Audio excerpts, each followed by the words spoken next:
તો આ તરફ વાત કરીએ બનાસકાંઠાની તો બનાસકાંઠા જિલ્લામાં રોડ પર ટેક્સ અથવા ચલણ ડિસ્ફોલ્ટર વાહન ફરતા હશે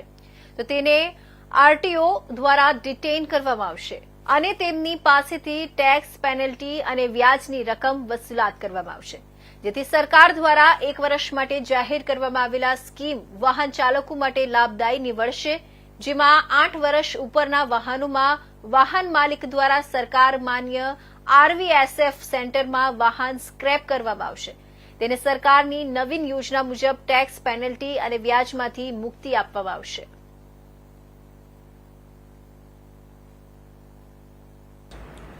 રાજ્ય સરકાર દ્વારા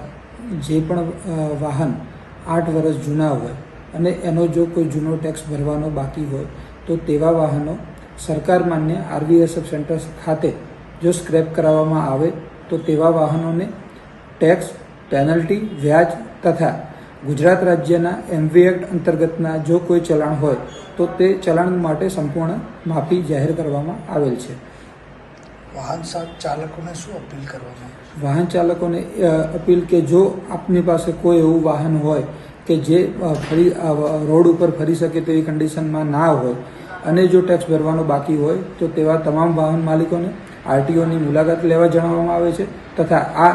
યોજનાનો મહત્તમ લાભ લેવા માટે અપીલ કરવામાં આવે છે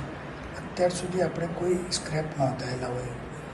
હાલ પૂરતા બનાસકાંઠામાં આવી કોઈ અરજી મળેલ નથી જેથી વાહન માલિકોને એ જ અનુરોધ છે કે આ સરકારની જે આ માફી યોજના છે તેનો મહત્તમમાં મહત્તમ લાભ લેવામાં આવે જો નહીં કરાવે અને ડિટેન થશે તો શું કાર્યવાહી થશે જો વાહન સ્ક્રેપ કરવામાં ના આવે અને રોડ પર જો ફરતું પકડાય તો સરકારના જે ધારાધોરણ મુજબ એના વાહન સાથે ટેક્સ પેનલ્ટી અને વ્યાજની વસૂલાત કરવામાં આવશે અને આ ચેકિંગ ડ્રાઈવ